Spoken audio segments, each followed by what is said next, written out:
सङ्काशं काश्यपेयं महाद्युतिं तमोरि सर्वपापघ्नं प्रणतोऽस्मि दिवाकरम्।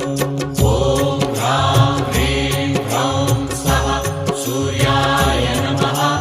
ॐ ह्रां ह्रीं ह्रौं स्वः सूर्याय नमः। जपाकुसुमसङ्काशं काश्यपेयं महाद्युतिं तमोरि सर्वपापघ्नं प्रणतोऽस्मि दिवाकरम्।